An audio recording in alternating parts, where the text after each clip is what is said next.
There'll be spectacle, there'll be fantasy, there'll be daring do and stuff like you would never see. Be a movie. Yeah, we're gonna be a movie. Starring everybody And me.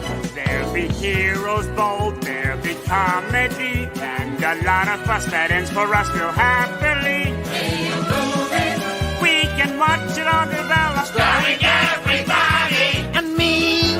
We'll take the world and set it on its ear. Come on, join in. We're gonna start right here.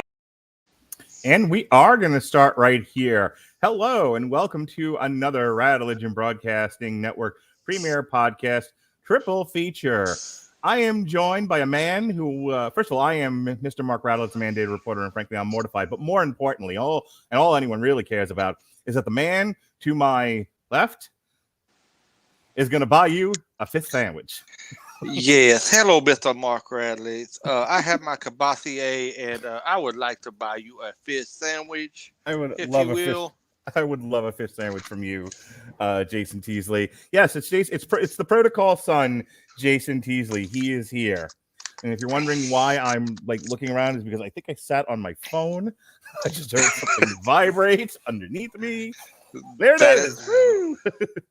I got my fish sandwich and my Christmas goose. There you go.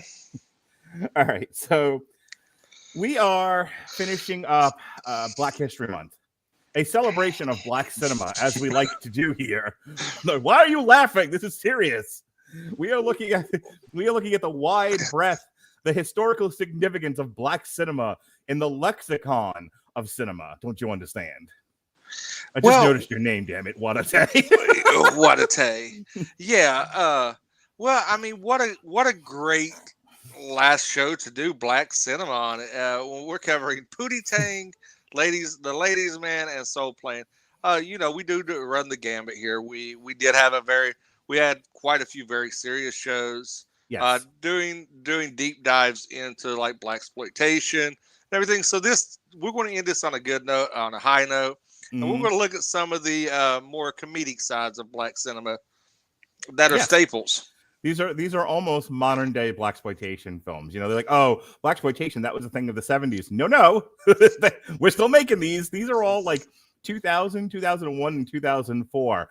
And they say right in the description, modern blaxploitation. And if I could be serious for just a moment, I know people, I think, recognize that I'm doing this somewhat tongue-in-cheek, a celebration of Black cinema, Pootie Tang.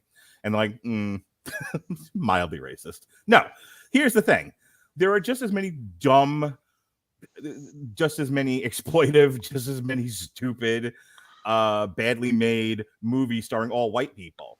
I think when it comes to examining a culture cinema, you should examine it all. The good, the bad, and the ugly. We did we did Shaft. We did Pam Grier, Blackula, and Superfly. The early blaxploitation films. We did, I threw The Wire out there as part of this, though that was a re-air. And now, as I mentioned, we did Spike Lee, and if we had had more time, if I could have done more shows with the Protocol son, Wadate, I would have absolutely looked at, maybe movies starring Denzel Washington. I would have looked at movies nominated for Best Pictures that are majority African American. So it's just this time limited, and I think in the rush and sort of tripping over oneself to celebrate something or talk about how wonderful it is, everyone just wants to ignore the bad. But here's the thing, and this is the point that I want to drive home. None of these people were held at gunpoint or had no other options but to do these movies. These are, the Pootie Tang is a Chris Rock movie. The Ladies Man stars Tim Meadows, who is a player on SNL. This was his thing. Everybody in Soul Plane, as bad as that movie is, looks like they're having the time of their life. And many of them had other gigs. So it's not like it's the only game in town. These people elected to make these things. Can we not treat African-American people and their culture like it's a Fabergé frickin' egg? And just say, sometimes we just want to make dumb, stupid movies for people to laugh at and go home and, move on with their life. And there's nothing wrong with that. Yeah, we did dive into the serious stuff, but we also got to examine the ridiculous, the silly stuff, because it's a part of the life. It's part of life's journey, all of it. Yeah, Ladies Man was a skit on SNL, and it came up when a lot of the skits in SNL were getting movies such as Not the Roxbury, Superstar, right, Ladies Man, Pat for some reason. It's Pat. Yeah, I mean this came into that exploit of famous Saturday night skits that they thought would make good movies. Pootie Tang, Chris Rock. This was a Chris Rock love project. Him honoring 70s cinema. Soul Plane. And I don't know if you know this or not, but Chris Rock's been in one or two other movies. A couple. Yeah. And Soul Plane was just, I think that it was just a idea. It was like, let's just have something ridiculous. Let's get it's got a pretty solid cast. I mean, I would not necessarily compare Mel Brooks, the height of Mel Brooks movies to Soul Plane. Don't get me wrong. But, Mel Brooks made some silly movies. There have been, just some ridiculous parodies out there. There have been just over the top, stupid comedies. I mean, look at the early 2000 like return to sex romp comedies, or gross out humor. We talked about this in the chat one day. The sex comedy sort of dies out shortly after the 90s begin. I think like its last death throes were American Pie, but there was all but that sort of became gross out and drug humor. So like something about Mary is what I'm thinking about. I mean these are not highbrow movies. No. And I think so Kevin Hart's the big star of Soul Plane, and again he doesn't look like he's there by force. He looks like he's having a good time. This I didn't realize Sofia Vergara was in this before she was in Modern Family, which is where everyone knows her from. Method Man's there and he's having a good time. Monique's there, she's having a good time, and it's like Tom Arnold, Snoop Dogg. So that's it. Yes, there is definitely a degree of tongue in cheek, but that's me. That's who I am. But there's also a legitimate argument to be made that these are movies that deserve to, not at length, but they do deserve to be talked about. And this corner of black cinema deserves as much a look as the high end stuff. Yeah, I mean, we could have picked, the Scary Movie franchise, White Chicks, all these kind of go in the same I think vein. You did. I think in this grouping, when we were like, what are we going to end with? We really need to go out with a bang. And you were like Pootie Tang and the Ladies Man. And then I think you were like White Chicks, and I was like Veto. I will swallow crow. We did go back and look. I did pitch Pootie Tang. Yes, so I will publicly apologize that I did pitch Pootie Tang. I was kicking and screaming that I did not, but we went to the digital records. Yep. I did almost a year ago. I pitched Pootie Tang and totally forgot about it. So, but yeah, I mean, a lot. You got to think. You have like a movie that me and you quote all the time. Don't be a menace to society while drinking your juice in the hood. It's another good one. You got the scary movies. You've got White Chicks. I'm trying to think. Going back to the early 80s, that was a parody of the blaxploitation films. You have I'm Gonna Get You Sucker. Yeah. Which is in like my top 20 favorite films of all time. What's that Bill Cosby one? You can take the stairs or the window.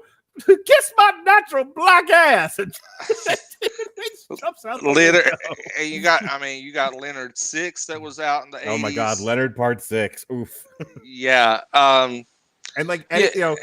Someone that we're gonna tackle next year, assuming we're also doing this and we have a planet, is Eddie Murphy. And I think we picked like 3 Eddie Murphy films, but Jesus Christ, his also run the gamut of like Oscar worthy and Pluto Nash. Yeah. And as many as Denzel, we've got Black History next year. We're already got some shows scheduled, and we're going to tackle some of the other things. This, like you said, we had time constraint. This was kind of, we didn't really have a real set plan. We were just going. No, in. I went out of my way to irritate as many people as possible with this year's selections. Well, I'm just saying. I mean, we do as good. Once I said I wanted to do more shows, you was like, okay, we'll do Black History Month together, and I sold my ginger soul to you for the month. And we've done some great movies. Some of these movies that have had impact on cinema that I have not seen. Some of these movies that, like Ladies Man, I absolutely love. Yeah. Simply just to have on, just if you're in that funk and you just need to get out of a funk, you just need something that is mind-numbingly just enjoyment to throw on Ladies Man. So yeah, this genre and this modern blaxploitation is something that also needs to be looked into, because it also has impact on films, because this was a sect of movies that were popular in the late 90s, early 2000s. All right. So let's get into Pootie Tang. Pootie Tang came out Pootie Tang. Does not even hit the 90-minute mark, by the way. This came out June 29, 2001. It had a budget of $7 million. It did not make its budget. It earned 3.3. Yeah, these were all, I think, bombs. Pootie Tang was written and directed by Louis C.K., who has since been Me Too'd. Adapted from a comedy sketch that first appeared on the Chris Rock Show, the character Pootie Tang is a satire of the stereotyped action heroes who appeared in old blaxploitation films. It all comes around. The title character's speech vaguely resembles Pigeon and is mostly unintelligible to the audience, but the other characters in the film have no problem understanding him. It has acquired a cult following, and I can see why if you like this kind of film. I thought this was hilarious. So the plot is such as it is. Pootie Tang, born in a small town outside Gary, Indiana, is portrayed as a ladies' man who is too cool for words. Even as a young child, his life is marked by the deaths of his mother, Mama D, and shortly thereafter, his father, Daddy Tang, who dies after being mauled by a gorilla. Only the third mauling by a gorilla in the steel mill. That was very Zucker Brothers, by the way. I snorted at that. Mauled by a gorilla during his shift to the steel mill. Just before Daddy Tang's death, Pootie inherits his father's belt, and is told that as long as he has right on his side, he can whoop anyone's ass with just that belt. And uses his dying breath to warn his son to not let the ladies get between him and the belt. As a young adult, Pootie Tang rises to fame and becomes well known for a variety of reasons. He sings in nightclubs, stars in public service announcements for children, produces top-of-the-charts music hits, and generally defeats wrongdoers with the power of his belt. And his hair, by the way. Did you see him deflecting bullets with his ponytail? Yeah. The Matrix is this had a great soundtrack too. Mm-hmm.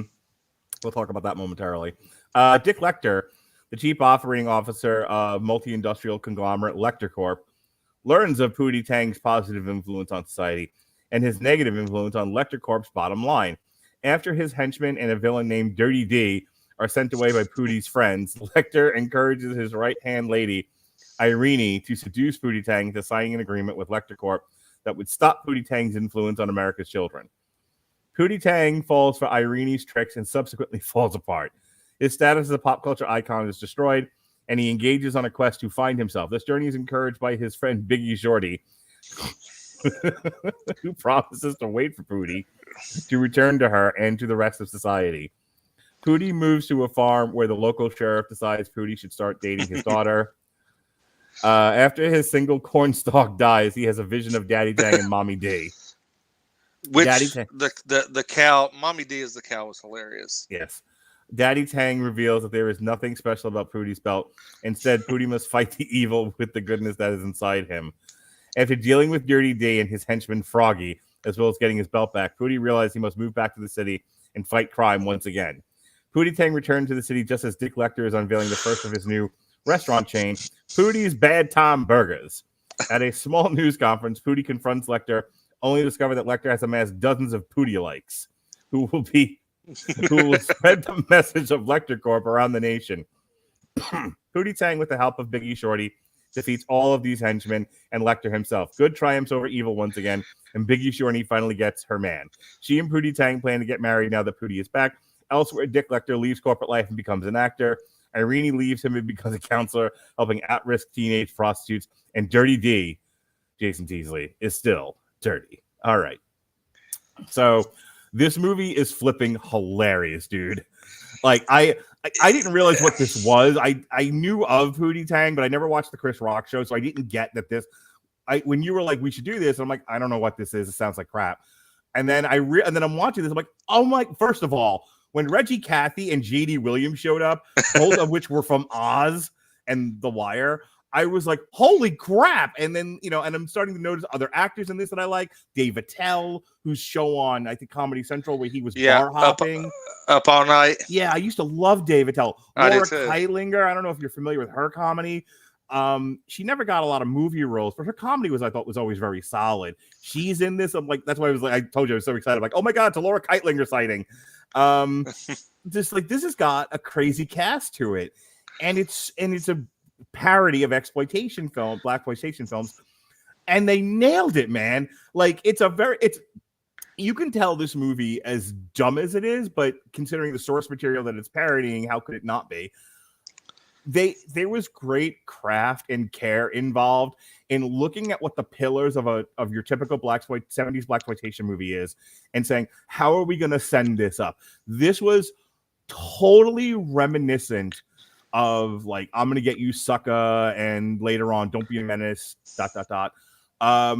In that these people knew the material, knew what's funny about it, knew what there is to be snickered at, and that becomes the text of the movie. And I'm here for it, man. I cried watching this thing. Yeah, I think he was like 5 minutes in, and I got a message. It was like, oh my God, what do you tell me about this cast? And I was like, oh, okay. But this is honestly... I don't know why you don't know the weight of my heart at this point, because everybody else does. Just say they've got people from The Wire in there. It'll be fine. And suddenly my pants are off. I'm like, here we go. But this runs the gambit. This is basically a parody of Superfly. If you want to break it down like that. Yeah. And it is hilarious. Some of the sight gags are hilarious. It's like, right off the bat, it goes, well, how do I know your drugs are good? And it just then all of a sudden the kid on a bicycle appears and it goes, come here, kid. And then Pootie shows up. There's another really funny sight gag, and like there is no craft review here. We're just gonna name a bunch of stuff we like girls, and like, all right, move on. But when they show Pootie Tang as a little kid, and he was quite the ladies' man. And there's a woman just, Pootie, Kate, and she's like throwing shit at him out the window, and she grabs a tricycle. It was a big wheel. Yeah, she grabs a big wheel and sucks it out through the window. Oh, dude, I couldn't breathe. and then says, I don't want you. Come back, Pootie. I love you. And he's like 4 years old, 4 or 5 years old. Yeah. And then he goes on, and there's the implication that he was adopted by Hugh Hefner in the Playboy Mansion, and that's how he learned to become a ladies' man. It's runs the gambit of hilarious. At the very end with Bob Costas. Sorry, Bob Costas and so it's Lance Crowther who plays Pootie Tang. They had such funny chemistry together on air, but the very end where like Pootie Tang says something to him and he like almost mispronounces the way he would normally say it, and Bob Costas is like ready to hit him. It was like the interview with Vince McMahon, but in reverse.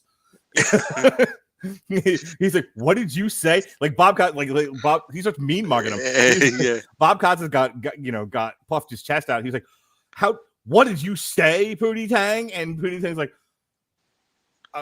Sarate, and he's like, oh, okay. Yeah, and I'm not a big Wanda Sykes fan. But in this movie, in her defense, her early comedy is very funny. Yeah, this and Over the Hedge is about the extent that I like her in movies. Now, like you said, her early comedy is not bad, but she went downhill quick. But yeah, I mean, just the role she plays in this is just so, and what the best line she has is when the old guy pulls up. Oh like, yeah, hey, she's a prostitute, and she goes, "Why do you think what makes you think that if I'm out here dancing and I'm dressed all pretty with all these whores that I'm a prostitute? It's like, and then the white guy's so good. He's like, because you are. yeah, Just whacks him.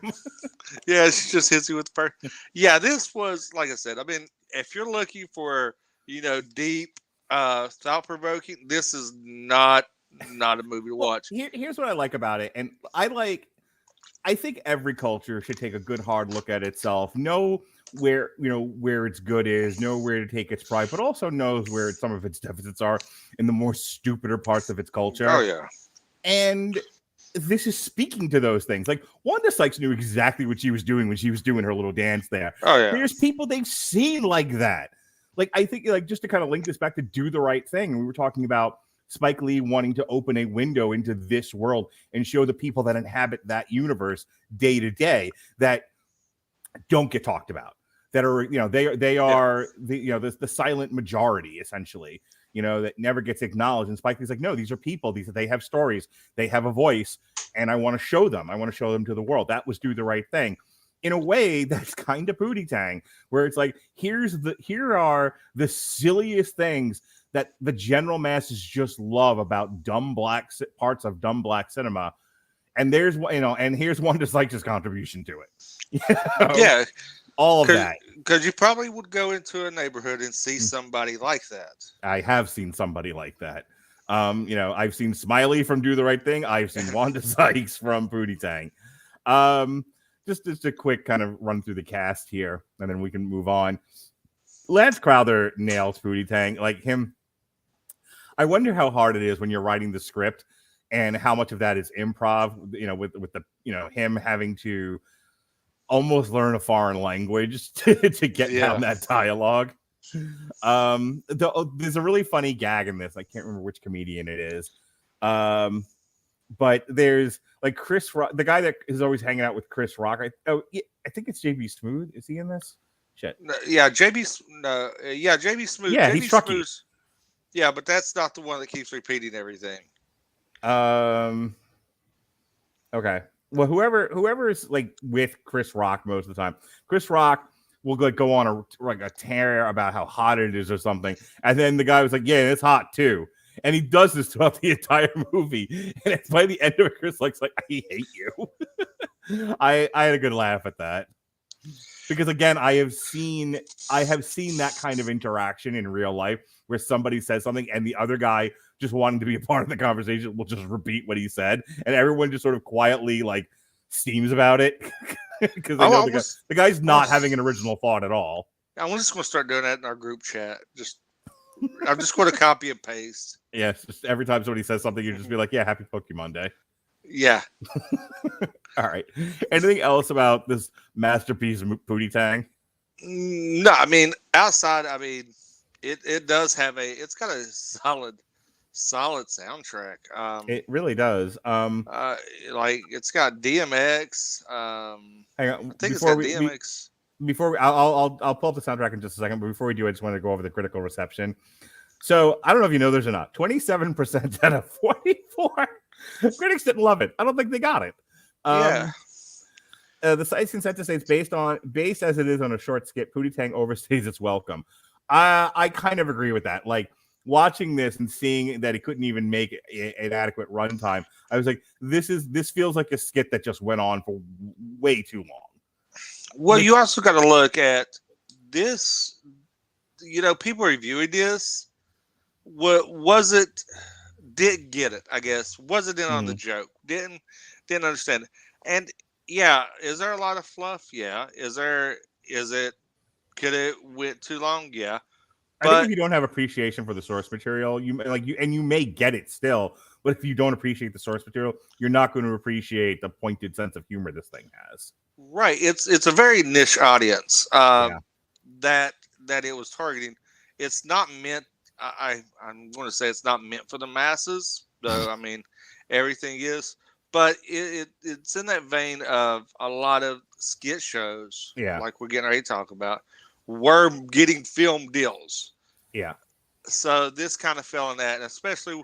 Well, look at something like Wayne's World. Not to go off on a tangent, but yeah, you get one success, and you think you can replicate that success over and over and over again, and only after you've had a dozen failures does people say, maybe this doesn't work with every skit we've ever done. All right. So you wanted to talk about the soundtrack, and I cut you off. So go ahead and just regale me with how wonderful the soundtrack is. But let me start first. That I believe this might be the single greatest use of "Make 'Em Say by Master P I have ever heard. Him dodging bullets and whacking the bullets with his ponytail and hitting the guys with his belt to make him say Dude, Master P, yo. Yeah, and on the Matrix style of dodging the bullets, all of the that thing. But yeah, I mean, this is the epitome of 90s rap. In a movie. If you could definitely put 90s rap in a movie, it would be Pootie Tang. So I'll read you some of these here. So we've already talked about Master P, to which I say, Jason Teasley of the Second and Sword podcast, na na.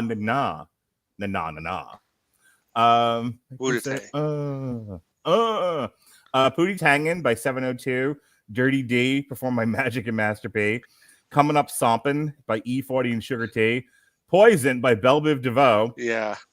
Make Him Say, okay, already talked about Make Him Say, with like half the people in whatever the Masterpiece group was. Limit Soldiers. The No Limit Soldiers, that's right. Southern Girl by Erykah Badu and Rozelle. I Should Have Told You by Ideal. I Want to Be Your Man by Zapp. A Woman Needs to Be Loved by KK. You Know How We Do, Jason Teasley by Shaquille O'Neal. I was not aware that Shaq had a song on this. Certainly does, Ollie. Wow. You Know What by Lil J, and Yesterday by Roscoe and Nate Dogg. Why Pootie Why performed by Carl Glanton, and finally Ode to Pootie. You forgot the most important song. Oh, it's not on the soundtrack. What are you talking about? Oh, yeah. Okay. The most important song. So remember when we used to just have an audio format? What Jason is referencing is there's a really funny bit where like, it's Pootie Tang's new single, and it's Chris Rock as a DJ, and he basically makes like the crusty face. Yeah. And there's like a 10 seconds of silence, and he's like, "All right, that was great." Yeah, you have a break, like they play it on the radio, and you see these people just like bugging out dancing, like to complete silence. I love Chris Rock, who again knew the assignment, obviously, when he's just like writhing all over the desk and smearing the records on him. It's like, "Oh, Pootie Tang! Pootie Tang!" Oh, we love it. On the floor, gasping for air. But Jason Teasley, if you, who I know you like to make him say, is what I've been told. Do you know where you can make him say, What a tie. What a tie. Sadatay. Sadatay, what a tie. Indeed. And you can Sadatay your what a tie on Amazon Music. It's the most fun show I've done in a while. On Amazon Music, get Amazon. And we broke Jason Teasley. You can Sadatay your what a tie on getamazonmusic.com/W2M network. Again, that's getamazonmusic.com/W2M network for your free 30-day trial of Amazon Music Unlimited. All right, let's move on. Our next movie, this was the one that Jason pitched as like the anchor for this thing, and I'm like, no, it's got to be Pootie Tang. And that is The Ladies' Man from 2000, starring Tim Meadows. The Ladies' Man, as we said before, began its life as a sketch on Saturday Night Live. And it also stars Karen Parsons, Billy D. Williams, Tiffany Thiessen, Lee Evans, and Will Ferrell. Which I was really shocked to see Will Ferrell was in this. I was like, oh my God, I can't believe Saturday Night Live skit. Yeah, like this also has like a pretty deep cast. Julianne Moore's in this, Eugene Levy. It's pretty good cast here. This had a budget of $24 million. It did not make its budget. It made 13.7 and it came out October 13th, 2000. All right, so why is this your favorite movie of all time? Because it is just, it's fun. Mm-hmm. I quote this movie all the time. I use the Leon Phelps voice anytime I go through a drive-through. It is one of those one of those movies that, you know, if I'm in a funk, if I'm just having like a bad mental health day, I could just throw this on and just kill an hour and a half, hour, 40 minutes Mm-hmm. and just unwind and get kind of recentered, because it's a movie that you don't have to think about, Mm-hmm. and you just enjoy the You do have to appreciate Tim Meadows, or this movie will not work for you. yeah, well, yes, his facial expressions and his Mhm. physical acting, just the expressions like we talked off air, carry this movie a lot, much as the dialogue, because this has got some classic lines. We talked about your favorite and probably one of the funniest scenes ever is the nun scene where Okay, yeah. he gets fired and goes, but there's certain parts of this movie that you can't watch without at least cracking a smile. I did not see this when it came out. I was not interested in a lot of these movies. You and I, in our, excuse me, you and I in our pre-show prep kind of rattled off a whole bunch of Saturday Night Live movies that came out based on the skits that were in the, that were on Saturday Night Live. And I've never seen A Night at the Roxbury. I've not seen Superstar. I actually wasn't a big fan of this era of Saturday Night Live. Like, I like Chris Rock just fine, and some of the stuff it was on, I found amusing. But I would say I was more of a Dennis Miller era fan of Saturday Night Live, and then kind of after that, if it's on, I'll watch it. But it was not appointment viewing TV for me. So I really had no connection to the Ladies Man. And then when they made a movie of it, I was like, I do not care about this. Having watched it now and not really focusing on that so much, just sort of enjoying the experience. Yeah, I have to give Tim Meadows a lot of credit. Like, his deadpan delivery of some of this stuff with the lisp and everything, and that sort of cognitive dissonance that he has, where it's just like, I'm going to need you to not get us fined by the FCC. Yes, I understand that, but the way to better effect is to do it in the butt. Like, Yeah. So there were some really legitimately funny things about this. I don't know what it was up against when it came out in October of 2000, but I'm guessing if it didn't make a tremendous amount of money, it was not the number one movie of the weekend. But it is probably not even the number one movie of the of a very specific audience. Yeah, at all. Some of these movies, they try them in good faith and they don't find their audience. But I will tell you that, having watched it, I would recommend it to other people if they just want, again, a stupid night, to watch movies, a fun night to watch stupid movies. This fits the bill. All right, so let's get into it. Leon Phelps, also known as the Ladies Man, was a Saturday Night Live character played by Tim Meadows during the 1990s. The sketch was that of a broadcast program in which Phelps, a young, suave black man, would give dubious romantic advice and lovemaking tips. The Ladies Man openly proclaimed that he would court any woman at all, including skanks, providing the woman weighs no more than 250 pounds. A night of romance would generally center around a bottle of Cavassier. After finally going too far during a broadcast, this is a 2-paragraph fucking plot, by the way. After going too far during a broadcast, Leon is fired, but he receives a note from one of his former flames who wants him to come back to her and is willing to support him in high style.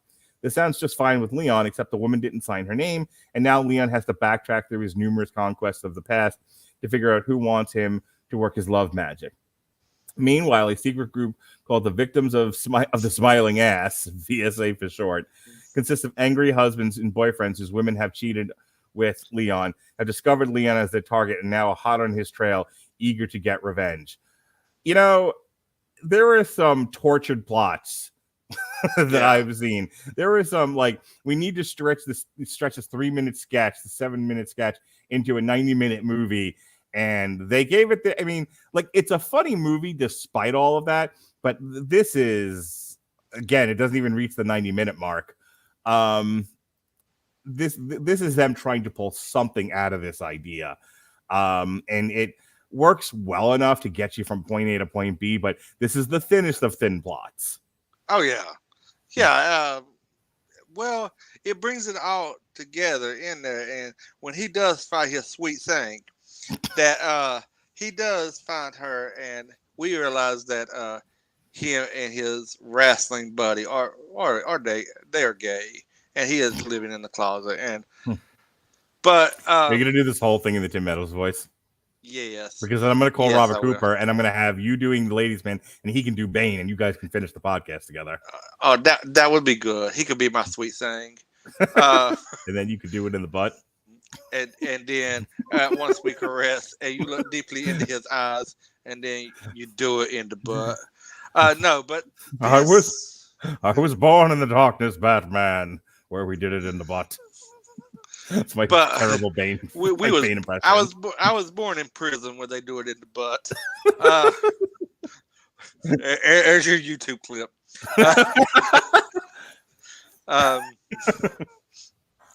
But yeah, I mean, it's very thin. It's convoluted. I mean, you don't have to have. If you go into this looking for a real in-depth movie, you're not going to get it. No, you're going to be sorely disappointed. And who knew Hillary Banks could act that well? Mm-hmm. And cause who doesn't love Hillary Banks? But yeah, I'm pretty sure that was Hillary. So what did you think of so one of my favorite scenes in this whole thing is where so he has the producer who's basically the love interest of this movie. Yeah. And she has an ex-boyfriend, and she is trying to get the ex-boyfriend to give him a job because he has messed up every single interview in town that he could possibly get. And it does not go well. And he says something nasty to her. And then, he, being the hero of this picture, defends her honor. But he's a lover, don't you understand? Not a fighter. And so he tricks the boyfriend into like an eating contest where it's all like gross bar food. So it was like pickled eggs, pig's feet, and it goes and goes and goes. And then what was the last thing that it turned out to just be shit? Yeah, it was human shit. Yeah. And they called it something. Yeah. Like oyster knuckles or some shit like that. Backwater. Mm-hmm. I don't know. Yeah. But yeah, as Scrap Iron goes, boy, you just ate shit. and it's just funny. And essentially, because he's he's not gonna match him with strength to strength. He's not gonna match him fist to fist. He outwits him. So that's a really funny kind of hero scene there for our ladies, man. Yeah, and you see, they had great chemistry, and that's what really intrigues me about this movie. Is because Tim Meadows and I'll call her Hillary. They have good chemistry on scene, and Karen Parsons, you mean? Yeah, Hillary Banks. Okay. They have good chemistry because you kind of actually see that she cares about him and everything, but it's not beating you over the head.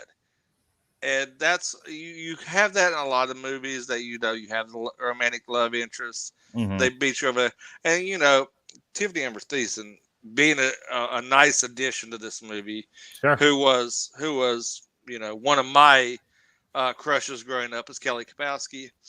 So I mean, did you watch her on 90210? I did not. I've never seen a single episode of 90210. Mark Radley. Well, you are missing out, buddy. I'm sorry. You should binge it with your wife. You guys can make a night of it. Yeah, that's not happening. 87 seasons of 90210. Yeah, that's not happening. I mean, yeah. All right. We listen, when they did the revival a year or two ago, a bunch of us got together to review it, and we had a time, and you missed out because you didn't see the original. And did your periods sync up? Yes, as a matter of fact, and we bled gloriously everywhere. I just want to make sure that you guys see your cycle synced up. Not gonna get me that way, buddy. I'm just glad that your cycle synced up, man. I am a proud, very comfortable man, and I can enjoy 90210 and Melrose Place if I want to.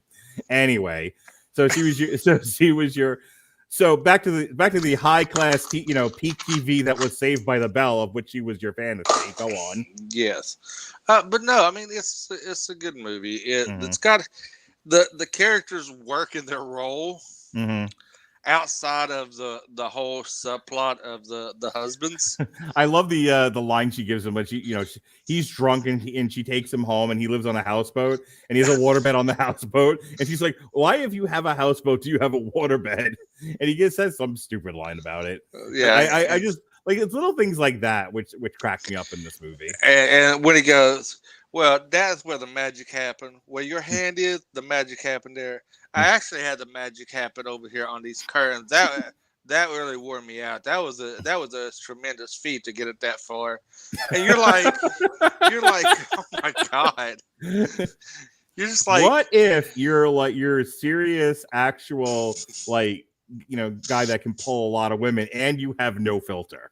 That's the ladies' man, right? And it's a lot of the dialect is his delivery that makes it funny. Like I said, it's not highbrow. It's not.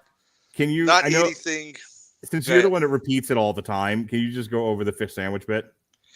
Yes, Mark. I will show you how this is going down. I will walk up to her, and I will start off. I will drop how's it? He goes, I will start off with a very intimate line like, "Can I buy you a fish sandwich?" Is your father a butcher? Because he stuck 2 fine hams down the back of your dress. I may have to say that at work on Wednesday when I go back.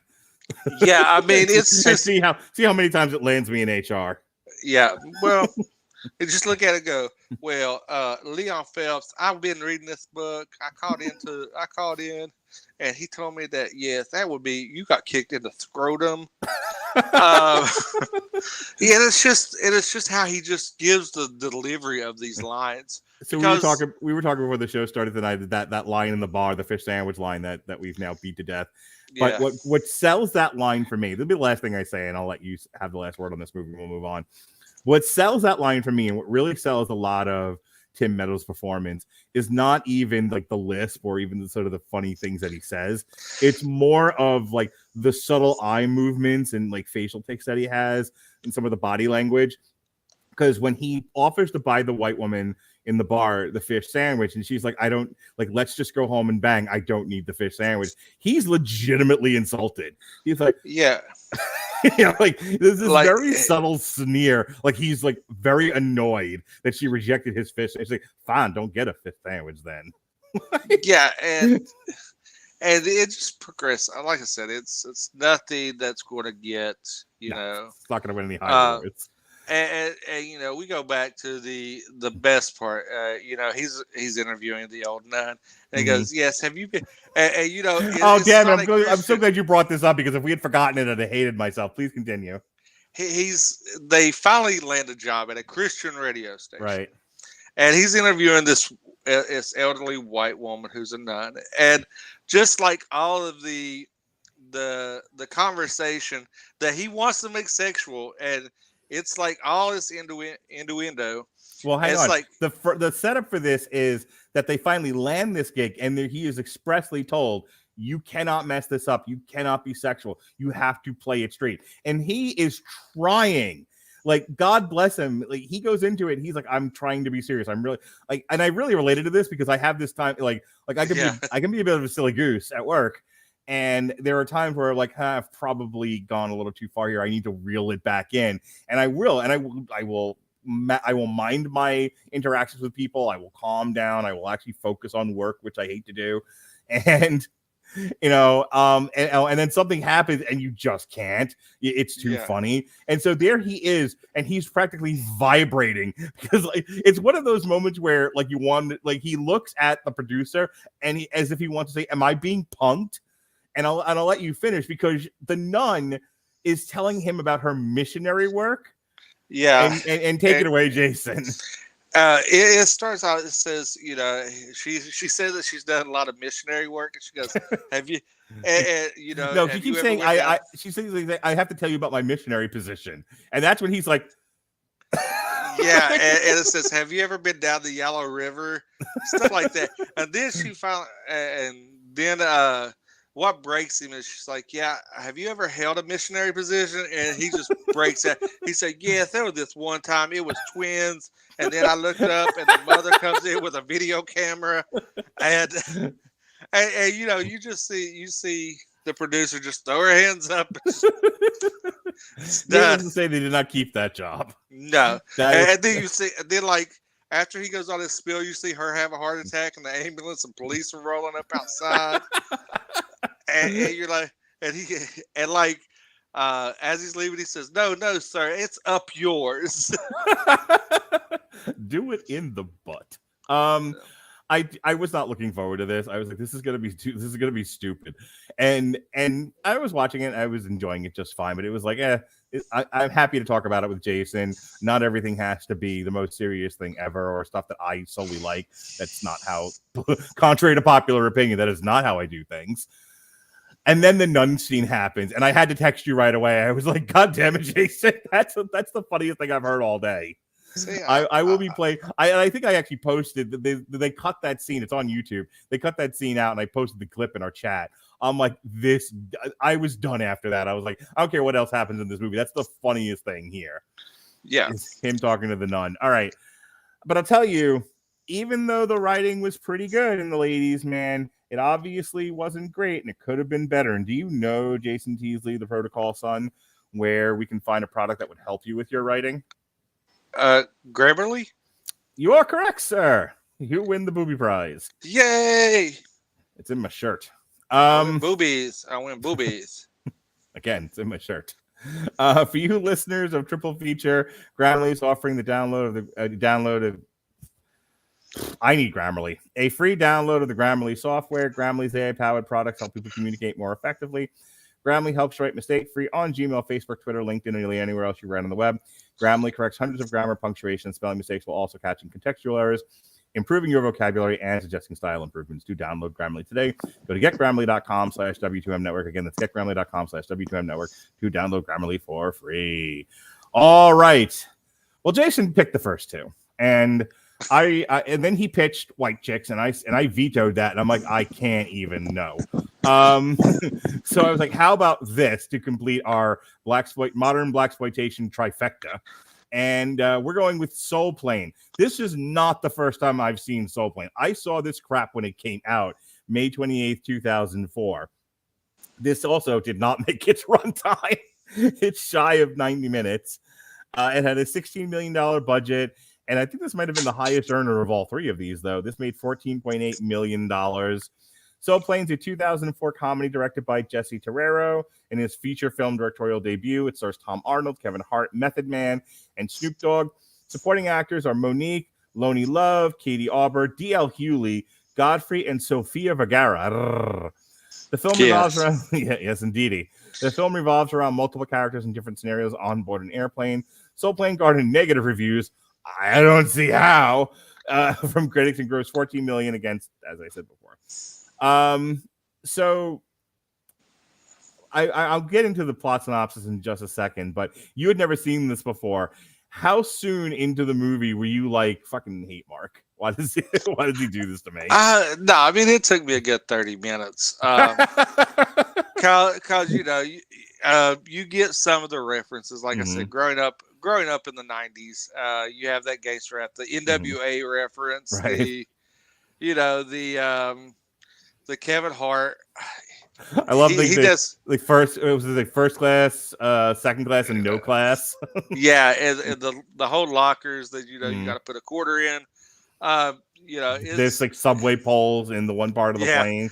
Yeah, they've got the subway pole and the handles that standing room only. So yeah, when I started cussing, it was about the baked potato scene. And that's when I realized that I was in for a. I have to say, as much as I love this movie for how bad it is, this is so bad it's good for me. Lonnie Love and Monique as the TSA agents. The TSA agents is the only thing in this movie that to this day still makes me cringe. I don't know what it is about the two. It's just the loud, the loud dialogue readings, the overall obnoxious. Because a lot of the stuff in the movie I can live with, and Kevin Hart does his darndest to play, a relatable character. Tom Arnold actually has a really nice moment in the movie with Kevin Hart, and then with his daughter. And so there's stuff that happens in the movie that isn't the worst thing I've ever seen captured on film. But yeah, Lonnie Love and Monique. Look, I know there are people who can appreciate their type of humor and their kind of line readings. To me, it still makes me cringe. Like I have a hard time with it. It's just that the really loud, obnoxious, stereotypical person. It doesn't age well. No. Neither does the sight gag of the Iraqi guy that gets on the plane. They harass. That doesn't go over well either. Reminded me of like a Martin Lawrence bit where it's like white Yeah. people and black people have never been more unified because now they all hate Arabs. You know, Yeah. and they're like you see, he's still talking about like an Arab guy getting on an airplane. He was, and he's like, me and this white boy, he wrestles, I box, we'll take you down. It's like, ugh. Yeah, I mean, and you have the Yin Yang twins putting on a concert. You have, it's got some moments, Mm-hmm. but does it have some? I'll some tell you, low points. I'm going to go right into the plot right after this, but the moments are kind of in the not over the top humor though. Like there's obviously a lot of over the top humor in this. This is, again, it's a modern blaxploitation film, blaxploitation comedy, but there were kind of like quieter moments in the movie that actually made me laugh harder than anything else in it. Like, so there's a gag in the movie, no pun intended.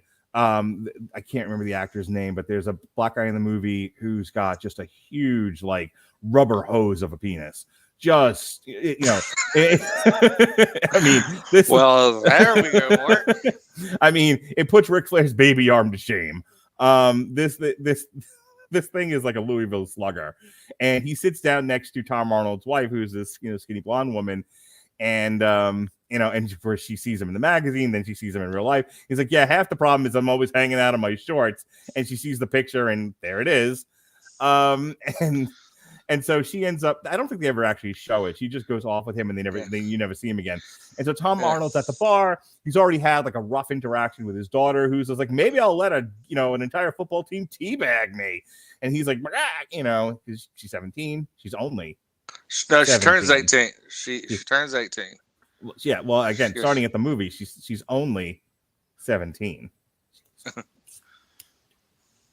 Everyone's like, some people knew what I was just jamming to. Other people are like, what's he talking about? Winger, kids, go listen to some Winger on Amazon Music Unlimited. Anyway, but so the wife went off with the black guy. The daughter's talking about having an entire football team teabag him. The son has become like little Bow Wow. The son doesn't respect him. It's like run off, and so he's just at the bar. It's like, what a mess I've made of my life. And then Kevin Hart and him are talking. Kevin Hart's not having a good day either. And so they're just sort of bonding at the bar. And then he's like, and I think my wife just left me. And he's like, who's your wife? And he describes her. It's like, well, who'd she leave with? And she says who, and he says who it is. He's like, and Kevin Hart just has a great line delivery here. He's like, yeah, you lost her. And I don't know why that line cracks me up, but it's like the way he delivered it. Like, yeah, she's gone. Yeah. Still cracks me up to this day. Condolences, man. She's gone. Yeah. All right. So Nashawn Wade, Kevin Hart claims that he has loved planes since he was a child, but he had a horrible experience with a typical airline. His dog Dre is classified as checked baggage instead of a carry-on. He eats a horrible airline meal. His buttocks get stuck in the toilet while he has diarrhea caused by his meal during the turbulence. And Dre is fatally sucked through a jet engine after his stewardess accidentally opens the cargo door. In response to the terrible experience he endured, Nashawn sues the airline and is awarded $100 million by the jury. He decides to use the money to start his own airline called NWA. Get it? Nashawn Wade Airlines. Get it? Whose acronym and logo are a pop culture reference to the rap group NWA. Yet no kidding. The airline specifically caters to African Americans and hip hop culture. The terminal at the airport is called the Malcolm X Terminal, where two non-working TSA agents, Jamiqua, who's played by Monique, and Shanice Loney Love, are goofing off instead of checking belongings. The plane and they sexually assault at least one passenger. The plane is a heavily modified Boeing 747 SP, customized with lowrider hydraulic spinners, blended winglets to compensate for the drag from the decorations, and a dance club. The safety video is also a parody of Destiny's Child song Survivor. After taking off from Los Angeles International Airport, Nashawn must deal with a multitude of problems, starting with the acrophobic captain, Captain Mac, who is played by Snoop Dogg. At a cruising altitude of flight level 330, it is revealed that he has never left the ground because he learned to fly on a computer simulator in prison. Meanwhile, his cousin Muggsy, who's played by Method Man, sets up a miniature casino and strip joint in one of the areas of the plane. And Nashawn's ex-girlfriend Giselle is on board and is less than happy to see him.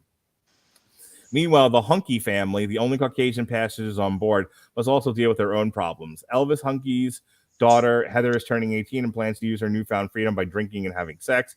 His son has transformed from an exact duplicate of him to a stereotypical wigger, and his wife has found a new interest in black men after viewing pictures in pornographic magazines. Captain Mac seemingly dies after eating mushrooms from that the co-pilot First Officer Gaiman uses to soothe his genital crabs. Nashawn attempts to contact Gaiman, who is incapacitated after slipping near a hot tub, forcing Nashawn to land the plane himself. This is straight out of Airplane. Nashawn lands the plane safely using the airplane stewardesses Blanca's played by Sofia Vergara flight knowledge, which she learned while having sex in the cockpit, which was the saving grace of this movie. Yeah, by far, with the pilot on the other plane. The plane lands in the middle of Central Park instead of JFK, and the spinners are stolen from the plane. Nashawn reconciles with Giselle after earlier revealing to her that he only broke up with her so that she would not give up her college opportunities for him. The movie ends with Nashawn telling the audience the fate of the crew. He claims that he and his girlfriend are back together, taking their relationship slow this time around. His cousin Muggsy has started a strip club and gambling casino located in another airplane similar to Nashawn's plane. Elvis has begun a sexual relationship with Jamequa, and his son Billy has become a major music video director, but has disappeared shortly after filming a Michael Jackson video. Wah wah. Captain Mac later wakes up with both his chain and clothing stolen. All right, Jason, how great is Soul Plane? It is not. It is not even good. Like I said, it did have some moments. Again, much like Pootie Tang, they sat there with a list and said, "What are just the worst things about African American and hip hop culture?" Okay, let's make fun of all of them. Yeah, in one movie. Yeah, and it's not very well done. You have the people doing their best with the material, but it is not very well written. Grammarly could have definitely cleaned this script up some. It's a lot of comedians doing their bits. I mean, I was talking about more like if you've ever seen Monique's comedy, what she does in the movie is basically her routine. She is a big woman who's very sex positive and very loud and in your face. That's her character. That's her comedy. Yeah, it's basically, that's a good observation. It's a bunch of comics. I can't talk now. Comics. Bunch of commies. Bunch of comics doing all their bits in the structure of a movie. Yeah. And it's like, all right, let's have a checklist of things we must hit. Let's go. Gay culture, check. Black guy, white woman, check. It's just, Taliban, check.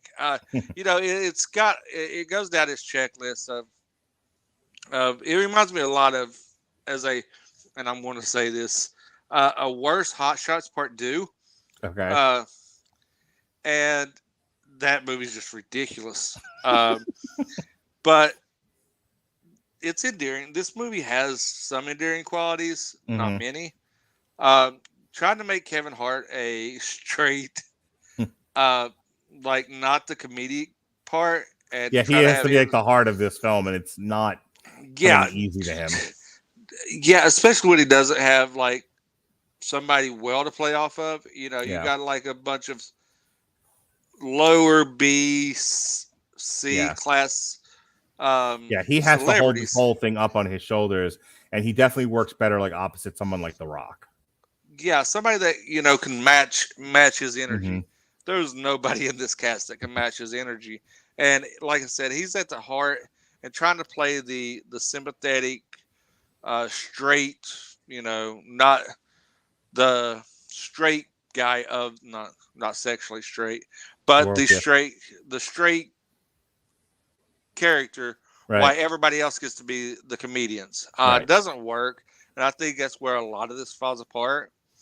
Because letting Kevin Hart be Kevin Hart is where a movie excels.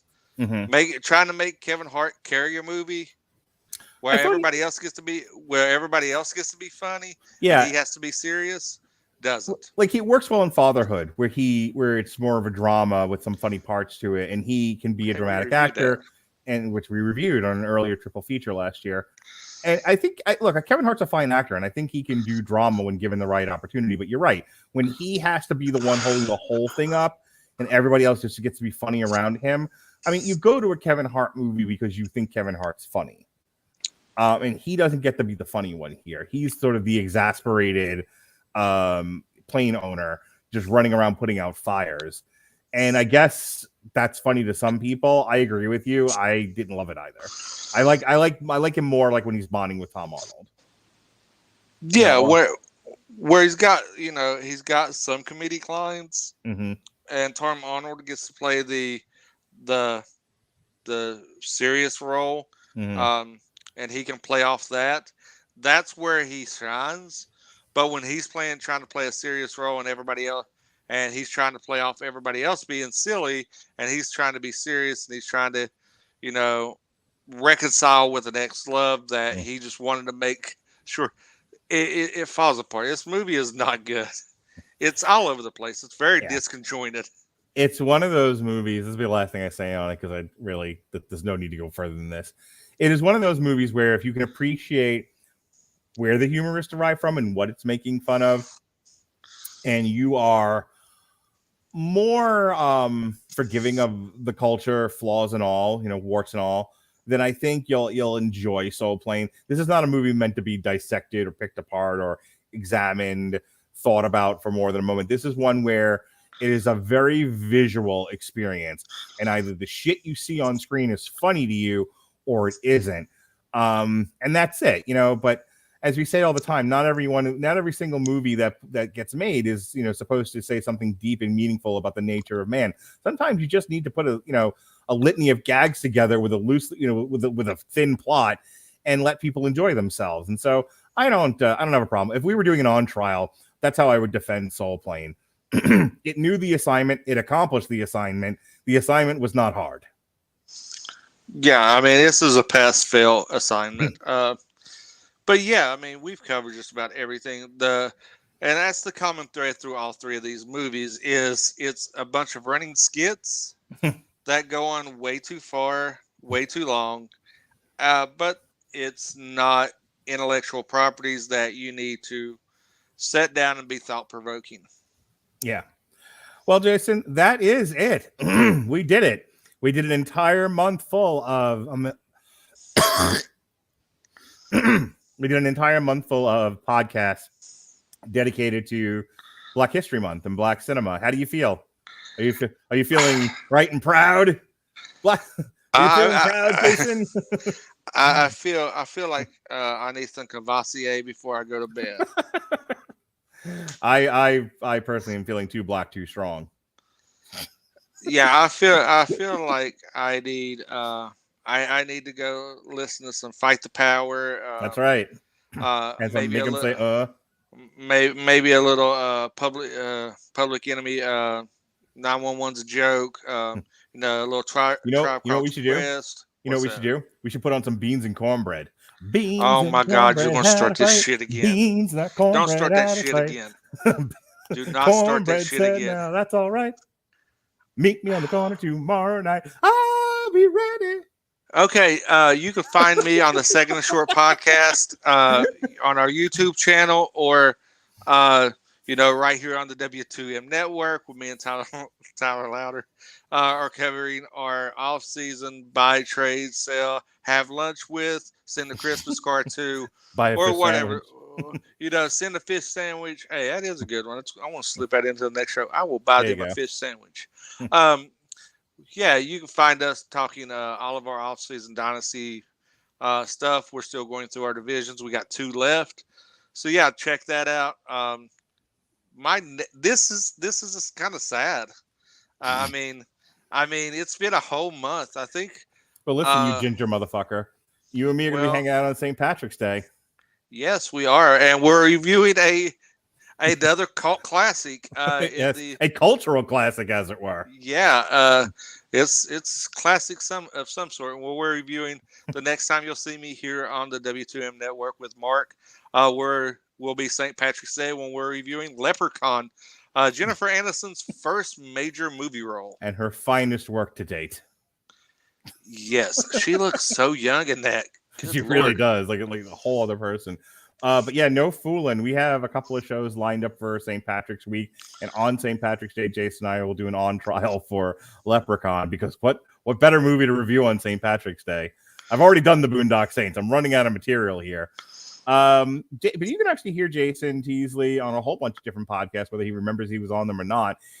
We actually just re-aired Batman Hush. I remember that one. Leading up to this week's release of The Batman, starring Robert Pattinson. So Jason Teasley, Ronnie Adams, and Jesse Starcher reviewed Hush. That aired a little ways back. We re-aired it yesterday, and he's probably done some more stuff coming up, whether he realizes it or not. But yes, he'll definitely be on the Leprechaun show. As for me, when I get done here, I got to reset again. And allegedly, the guys from Life is Like a Game Show are going to come on, and we're going to talk quiz show.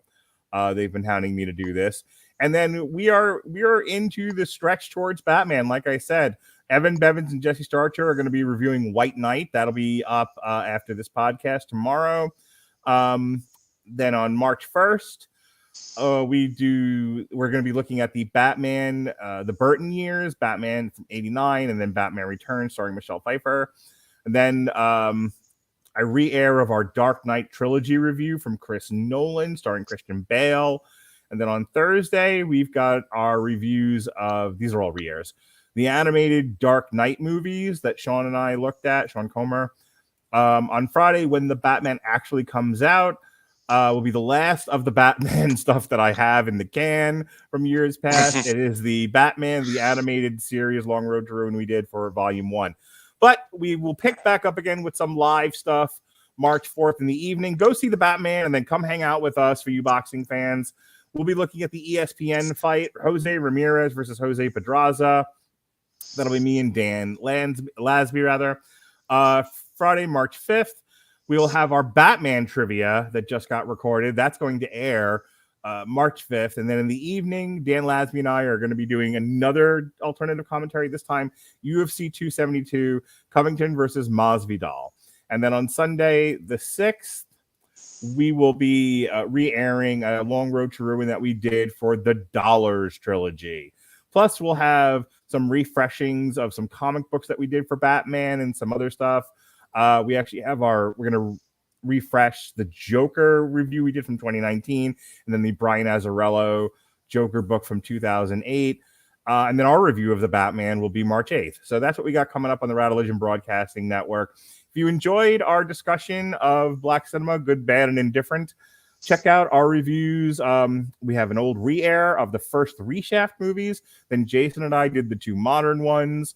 We did Coffee, Blackula, and Superfly. We did 3 Spike Lee movies, Do the Right Thing, Old Boy, and Malcolm X, and then these ones tonight. So quite a collection here, Jason. Plus, Jason was on our Peacemaker review. So there's a whole lot of Jason this month. If you just love Jason Teasley, we couldn't get enough of him in the month of February. February belongs to the Protocol Son. And I will get my soul back, even though gingers are not supposed to have souls. Once we wrap up here, my soul will return to my body, and it will store away until probably into March. Go eat yourself a fish sandwich there, bud. Yeah, I'm going to go get me a fillet of fish and some Cavassier and call it a night. All right, folks. Thank you for joining us here on Triple Feature. For Jason Teasley, I'm Mark Radulich. Be well, be safe, and behave.